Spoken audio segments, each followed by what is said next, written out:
అదో మాదిరిగా ఉండవు. రే, నువ్వు చేసా ఉండేది మాకు నచ్చడం లేదు. నువ్వు ఇంటి ముఖం చూసి వారం రోజులు అవుతుండాలి. ఆఫీస్ కూడా మానుకుని ఆ సురేందర్ని వెతకాలా ఏమి? ఇది కూడా ఆఫీస్ పనే.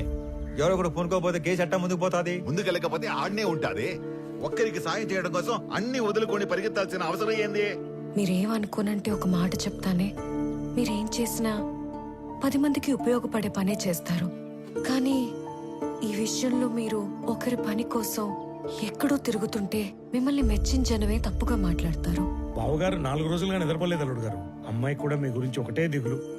మహాలక్ష్మి, నువ్వు కూడా చెప్పేది ఏదైనా ఉందా? ఏం లేదు.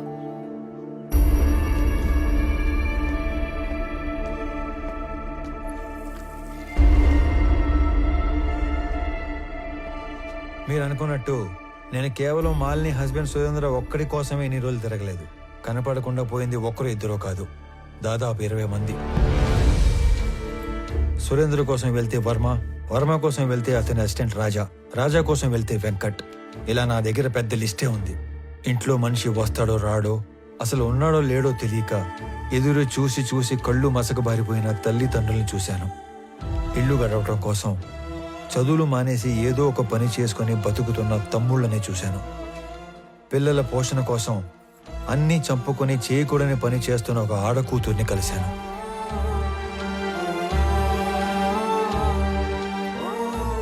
మా కొడుకే మాకు ఆధారం. వాడిని వెతకడానికి వెళ్ళే ఇలా కాలు పోగొట్టుకున్నాడు. అది మాత్రమే కాదు, ఈ 20-25 మంది గల్లంత అవడానికి మన జిల్లాకు పట్టిన పెద్దమ్మారి దరిద్రం ఎర్రచందనం కొయ్యాల స్మగ్లింగ్ కారణం అయి ఉంటాదని నాకు ఆధారాలు దొరికాయి. అందుకే ఇదంతా చేయాల్సి వచ్చినది. నేను ఒక వారం రోజులు కనపడకపోతేనే ఇంత బాధపడుతున్నారు.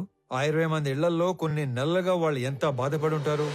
భర్త కోసం భార్య, కొడుకు కోసం ఒక తల్లి తండ్రి, తండ్రి కోసం కొడుకు కూతురు కొన్ని నెలలుగా ఎదురు చూస్తున్నారు. వాళ్ళ కోసమే ఇదంతా చేస్తున్నాను. నేను కలెక్ట్ చేసిన డీటెయిల్స్ అన్ని పోలీసులకి ఇచ్చేస్తున్నాను. వాళ్ళే డీల్ చేస్తారు. ఇక నేనేమి ఇన్వాల్వ్ అవను. ఓకేనా? వెళ్ళొస్తాను నాన్న. సరే, నేను చెప్పింది నీకు కాదు, బొడ్డోడికి.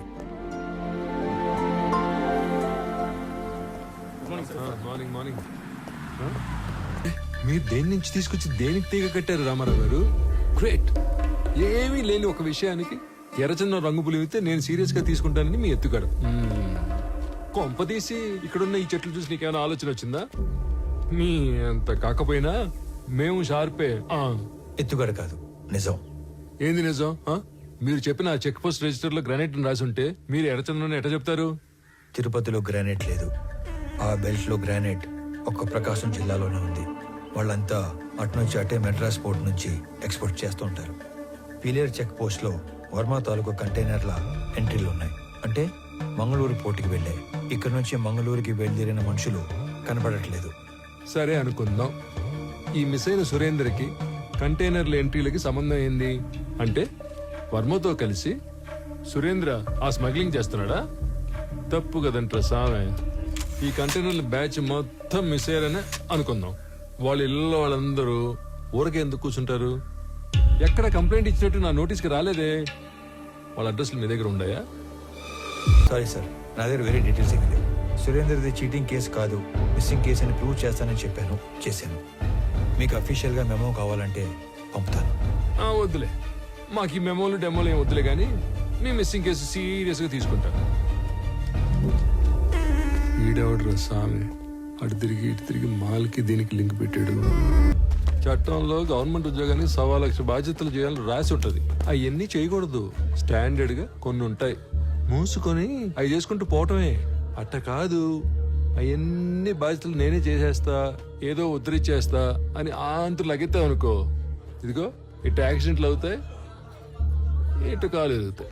అయినా ఇవన్నీ నాకెందుకులే, నువ్వే యాక్సిడెంట్ చేసావని నిజాయితీగా పైకి రిపోర్ట్ రాస్తా.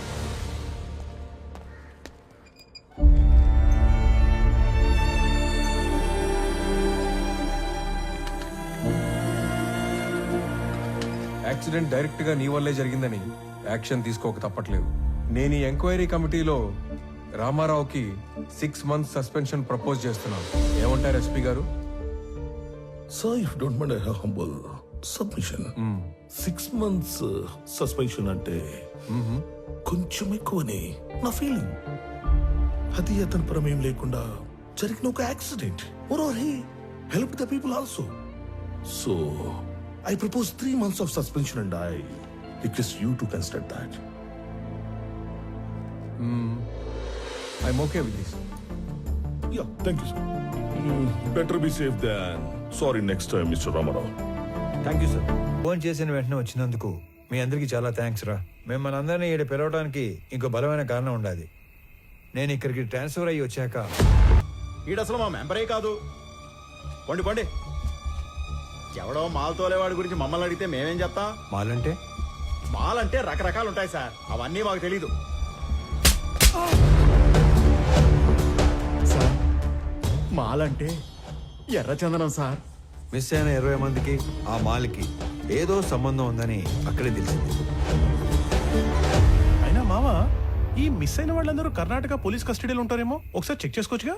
సలీం, ఆ లిస్ట్ లో ఉన్న వాళ్ళు ఎవరు పోలీస్ కస్టడీలో లేరు. ఆల్రెడీ చెక్ చేశాం. అందుకే నేను దీని రూట్స్ లోకి వెళ్ళాను. నేను మొదటిసారి తిరుపతికి వెళ్ళినప్పుడు శేషాచలం ఫారెస్ట్ తో పాటు చాలా చోట్ల తిరిగి స్మగ్లింగ్ గురించి డీటెయిల్డ్ గా తెలుసుకున్నాను. Number 1, wood cutters. వీళ్ళు పేద లేబర్. ఎక్కడో తమిళనాడులోని తిరువనమలై దగ్గర ఉన్న జవాదుమలై ప్రాంతం నుంచి వస్తారు. Second, loaders. వీళ్ళు శేషాచలం ఏరియాలో లోకల్ వాళ్ళు. సీక్రెట్ లొకేషన్ కి వుడ్ ని చేరుస్తారు. Third, keepers. వీళ్ళు కూడా లోకల్ వాళ్లే. సీక్రెట్ లొకేషన్స్ లో ఎర్ర చందనాన్ని కొన్ని రోజుల పాటు దాస్తారు. చిన్న మొక్కైనా సరే నీళ్ళలో వేస్తే మునిగిపోయే గుణమున్న ఈ ఎర్ర కొయ్యని ఒక్కోసారి నెలల కొద్దీ చెరువుల్లో కుంటల్లో దాచి ఉంచి కాపాడతారు. Fourth, transporters. వర్మ లాంటి వాళ్ళు సీక్రెట్ లొకేషన్ నుంచి పోర్టు దాకా చేరవేస్తారు. Fifth, exporters. వీళ్ళ కంపెనీల పేర్ల మీద ఎర్ర చందనాన్ని గ్రానైట్, ఫుడ్ లేదా టొబాకో పేరుతో ఎక్స్పోర్ట్ చేస్తారు. పెద్దగా రిస్క్ లేని పని చేసే ట్రాన్స్పోర్టర్స్ మొత్తం ఇప్పుడు మిస్ అవ్వడమే ఒక పెద్ద మిస్టరీగా ఉంది. ఈ 5 లేయర్లు కాకుండా వీళ్ళందరిపైన ఒక కింగ్ పిన్ ఉంటాడు. వాడుక భాషలో వాడినే డాన్ అంటారు. ఈసారి 12 కంటైనర్ల ఎర్ర చందనం, దాన్ని తీసుకెళ్తున్న మనుషులు మిస్ అయ్యారు కాబట్టి నా అంచనా ప్రకారం వాళ్ళ మనుషులు కూడా వెతుకుతూనే ఉండాలి. ఈ కేసుని క్రాక్ చేయడానికి మీకు తెలిసింది చెప్పండి, చేయగలిగింది చేయండి. మీ అందరికీ తెలుసు నేను మైసూర్ దూరదర్శన్లో పనిచేస్తానని. మంగళూరు పోర్ట్ ఏజెంట్ల ఇన్ఫర్మేషన్ మా దగ్గర ఉంది. ఈ ఎర్రచందనం స్మగ్లింగ్ మీద మేం డాక్యుమెంటరీ చేసినప్పుడు ఇదంతా గ్యాదర్ చేశాం. నీకేమైనా కాంటాక్ట్ తెలుసా? మైసూర్ ఫోన్ చేసి రేపే కొలీగ్ దగ్గర కాంటాక్ట్ తీసుకుంటా.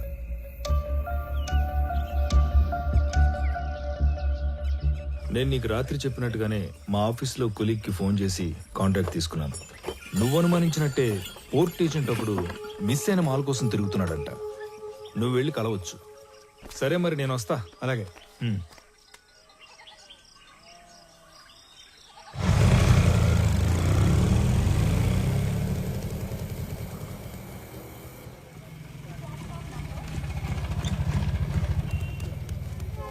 బస్ స్టాండ్ అని చెప్పి రైల్వే స్టేషన్ తీసుకొచ్చినావు ఏందన్నా? చిన్న పని మీద వెళ్తున్నాను రా, నువ్వు వెళ్ళు. అన్నా ఇంతకీ ఆడికి పోతున్నావు? సురేంద్ర అని నీకు తెలియదులే, అతని మిస్సింగ్ కేసు పని మీద అర్జెంట్ గా మంగళూరు వెళ్తున్నా. ఇంట్లో మాత్రం నేను హైదరాబాద్ వెళ్తున్నాడే చెప్పాలి, ఓకేనా? వెళ్ళు వెళ్ళు వెళ్ళు వెళ్ళు.